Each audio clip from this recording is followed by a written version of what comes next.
Olá, mulher linda, sábia e que edifica o lar. Eu sou Eliane Cristine e estamos lendo o livro Tudo Bem Não Estar Bem, de Sheila Walsh. Essa leitura foi autorizada. Para a aquisição do livro, entre em contato com a editora Thomas Nelson. Leitura 27. Celebre suas cicatrizes como tatuagens de triunfo. Pai, eu oro pela amiga que me ouve. Que a paz de Deus, que excede todo o entendimento e racionalismo humano, abunde em cada coração que neste instante está ouvindo esta mensagem. Eu oro abençoando vidas que precisam do renovo, da restauração e celebrar as suas cicatrizes como manifestação da glória do Pai em suas vidas. Em nome de Jesus, amém.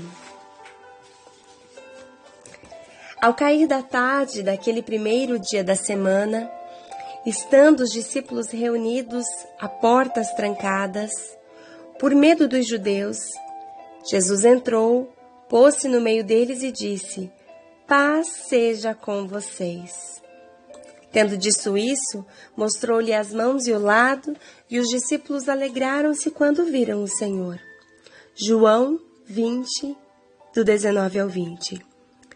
Paz seja com vocês. Você consegue sequer começar a imaginar a alegria pura e genuína daquele momento? Eles haviam visto o corpo ferido e golpeado sendo retirado da cruz e envolvido em linho, que ficou vermelho como escarlate. Agora aqui estava ele vivo novamente. Você já se perguntou por que Cristo manteve as cicatrizes após a ressurreição? Ele poderia ter escolhido ascender sem os sinais da execução brutal que experimentara. Talvez uma das razões fosse seus amigos mais próximos. Assim eles não teriam dúvida de que este era Jesus o Cristo, que havia sido crucificado. O grande pregador, Charles Spurgeon, colocou desta forma. Ele disse: "Vejam as minhas mãos e os meus pés, sou eu mesmo." Foi para estabelecer sua identidade que ele era o mesmo Jesus a quem haviam seguido, a quem ao final haviam abandonado, a quem viram de longe ser crucificado e morto, e a quem haviam carregado para o túmulo na escuridão da noite. Esse era o mesmo Cristo que estava agora diante deles, e eles podiam reconhecê-lo, pois havia o selo de seus sofrimentos sobre eles. Quando Cristo estabeleceu as mãos furadas pelos cravos e o lado ferido, aquelas não eram mais marcas de morte, eram sinais da vitória final, declarando que a morte fora vencida pelo sangue do Cordeiro. Cristo carrega essas cicatrizes no céu como troféus gloriosos da batalha que venceu. Na eternidade, a única ferida desta terra será as cicatrizes de Cristo. Eu me pergunto o que os anjos pensaram quando viram o santo voltar, marcado assim. Acho que isso só tornou a adoração mais intensa e o louvor ainda mais glorioso.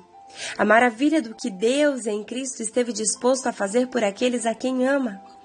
Essas cicatrizes são troféus da graça. Se você for tentado por um momento sequer a duvidar de seu valor, lembre-se disso. O único inocente que viveu está marcado para sempre, porque achou que você valia a pena. O mesmo homem que escreveu o belo hino Rocha Eterna no século XVIII escreveu o seguinte: "Meu nome da palma de suas mãos, a eternidade não apagará. Impresso em seu coração permanece em marcas de indelével graça." Augustus Toplady. Quer ser curado? À medida que as incisões de qualquer cirurgia se curam, fica claro que não temos mais feridas, temos cicatrizes. Cicatrizes nos dizem que estamos curados, mas às vezes, como eu fazia quando tinha 4 anos, continuamos a cutucá-las e elas se tornam feridas abertas novamente. Meu marido Barry tem uma pequena cicatriz ao lado da bochecha que ele tem futucado pelos últimos anos. Isso me deixa doida. Inicialmente ele disse que era um pelo encravado, então precisava cutucar para libertar o fio. Isso foi meses atrás. Agora eu vejo olhando no espelho de aumento e em nosso banheiro toda noite. A ferida quase curou várias vezes, mas ele vai e mexe de novo. Quando lhe pergunto por que não deixa seu pobre e amável rosto em paz, ele diz que tem certeza de que ainda há alguma coisa ali dentro. Meu pensamento é, se tem alguma coisa ali, a essa altura já morreu. Não há muito tempo, estávamos na Carolina do Sul, para uma conferência. Acabamos tendo uma tarde livre e fomos à praia. Eu amo estar perto da água, é meu lugar feliz. Acho tão pacífico. Barry também ama, porque ele tem uma teoria. Ele acredita que água salgada pode curar qualquer coisa. É a versão dele do Windex, referência ao limpa-vidros cura tudo do filme Casamento Grego. Estacionamos o carro alugado e caminhamos até a areia. Parei por uns minutos com os olhos fechados, ouvindo o som das ondas e agradecendo a Deus pelo presente de algumas horas à beira do oceano. Quando abri os olhos, lá estava ele de joelhos bem afundados na água, enchendo dela as mãos em concha e colocando na lateral do rosto. Eu assumi que agora estava curado. Ele deixaria o negócio em paz. Mas não. Toda a noite lá está ele fuçando, fuçando e fuçando. Christian e eu amamos provocá-lo sobre isso. Mas há situações muito mais sérias quando não queremos que nossas feridas se curem. Nós não queremos perdê-las porque se tornaram nossa identidade. Jesus estende a cada um de nós as mãos perfuradas pelos cravos, mas ele não vai forçar a cura sobre nós. Nós escolhemos. Há em Jerusalém, perto da Porta das Ovelhas, um tanque em que em aramaico é chamado Betesda, tendo 5 entradas em volta. Ali costumava ficar grande número de pessoas doentes e inválidas, cegos, mancos e paralíticos. Eles esperavam um movimento nas águas. De vez em quando descia um anjo do Senhor e agitava as águas. O primeiro que entrasse no tanque depois das águas agitadas era curado de qualquer doença que tivesse. Um dos seus estava ali, era paralítico, fazia 38 anos. Quando viu deitado, soube que ele vivia naquele estado durante tanto tempo. Jesus lhe perguntou, você quer ser curado? Disse o paralítico, Senhor, não tenho ninguém que me ajude a entrar no tanque quando a água é agitada. Enquanto estou tentando entrar, outro chega antes de mim. Então Jesus disse-lhe, levante-se. Pegue a sua maca e ande. Imediatamente o homem ficou curado, pegou a maca e começou a andar. João capítulo 5, do versos 2 ao 9. Ainda é possível ver o tanque de Betesda ao visitar Israel. Ele fica perto da igreja de Santa Ana, no bairro nordeste da cidade antiga. Betesda significa casa da misericórdia ou casa do derramamento. Isso é o que desejavam aqueles reunidos dentro dos 5 grandes pórticos cobertos. Eles criam que ali aconteciam milagres. Quando um anjo agitava as águas, o primeiro a entrar no tanque era curado. Não consigo imaginar o quão doloroso devia ser observar o agitar das águas naquele lugar.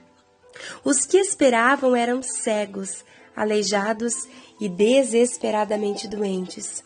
Se uma pessoa fizesse um movimento em direção às águas, os outros fariam tudo o que estivesse em seu poder para arrastar seu pobre corpo quebrado até a borda do tanque. Mas somente um seria curado. Imagino que aquele devia ser um lugar evitado pela maioria das pessoas. Era um lugar de miséria e doença, e o povo judeu tinha leis extremamente rígidas sobre quem era limpo e quem era impuro. Eu amo o fato de Jesus ter escolhido ir lá. Ele nunca ficava nos lugares mais agradáveis da cidade e raramente ficava com a multidão mais respeitável. Ele ia aos pobres e quebrantados, aqueles de quem a sociedade desistira.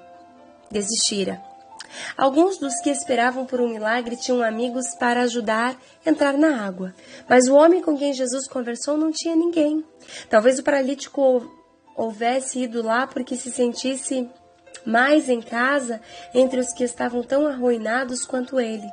Jesus fez a ele uma pergunta que parece estranha. Você quer ser curado? Porque o homem estaria ali se não quisesse ser curado. Eu me pergunto, no entanto, que imagem de Deus esse homem tinha. Há 38 anos ele ia lá e devia parecer que a graça de Deus funcionava na base do primeiro que chegar é o primeiro a ser servido. Talvez Jesus o tenha escolhido porque ele estava lá há mais tempo do que qualquer outro. Ele havia visto vez após vez algum outro conseguir o milagre que queria e ele nem sequer chegava perto. A essa altura da vida, ele praticamente desistira de ter esperança. Quando Jesus perguntou-lhe se ele queria ser curado, a resposta foi que ele não conseguia. Outro sempre chega lá antes de mim. Ele desistiu da esperança e aceitou que ele era o que nunca recebe um milagre. A ferida estava sempre aberta. Às vezes me pergunto se em algumas situações nós também nos encontramos, nossa identidade no estarmos feridos, em vez de nós termos cicatrizes. Pode soar duro, mas eu já vi isso muitas vezes. A menos que tenhamos um profundo senso de identidade que temos em nosso Salvador marcado pela cicatriz, continuaremos a tentar encontrar nossa identidade em nossas feridas. Você e eu sabemos que coisas terríveis acontecem nesse mundo. Crianças são abusadas sexualmente, esposas são espancadas, maridos perdem a esposa para o câncer de mama ou ficam desempregados em uma idade difícil de encontrar trabalho. A lista é longa e ela é dura. Quando chegamos à fé em Cristo, são oferecidas a nós cura e esperança. Isso nunca é uma solução rápida. Pode levar anos para começar o afastamento das coisas que nos feriram de modo profundo, mas à medida que continuamos a andar com Cristo, sua presença se torna maior do que a ferida. E uma cicatriz é formada. Nossas cicatrizes são a prova de que Deus cura. Para alguns, no entanto, a ferida lhes deu identidade. Uma história, algo do qual não estão dispostos a abrir mão, a ferida se torna a coisa mais verdadeira sobre eles. Cristo quer mais para nós. Ele quer que sejamos inteiros. Suas palavras ao homem à beira do tanque naquele dia foram fortes. Os versículos 8 e 9 de João 5 dizem: levante-se, pegue a sua maca e ande. Imediatamente o homem ficou curado. Pegou a maca e começou a andar. O original grego aqui é egeire. Não é um convite para se colocar em pé, é um imperativo. Levante-se. Não era uma sugestão, era um comando. Foi com poder e como prenúncio dos dias que viriam. Eu lhes afirmo que está chegando a hora, e já chegou, em que os mortos ouvirão a voz do Filho de Deus, e aqueles que a ouvirem viverão. João capítulo 5, versos 25. O homem pôs-se em pé e foi curado. Ele, contudo, é um personagem interessante. Ele não parece especialmente grato por ter sido curado. Quando os líderes religiosos judeus lhe perguntaram por que carregava a maca no sábado, ele apontou a distância e disse: foi aquele homem que me mandou. Eles lhe perguntaram a quem homens se referiam, mas ele não sabia. Ele nem se importava de perguntar a Jesus qual era o seu nome. Mais tarde, Jesus o confronta no templo. Ele sabia há quanto tempo aquele homem estivera doente e também sabia o que ia em seu coração. Então o Senhor lhe diz que pare de pecar. Em vez de cair de joelhos em adoração, o homem vai encontrar os líderes religiosos e dizer-lhe o nome da pessoa que era Jesus. Este homem levantou-se e andou, mas não seguiu a Jesus. Milagres nunca nos mudarão. Obediência a Cristo, sim. Uau, que forte! Deus abençoe, um grande beijo, até a próxima leitura.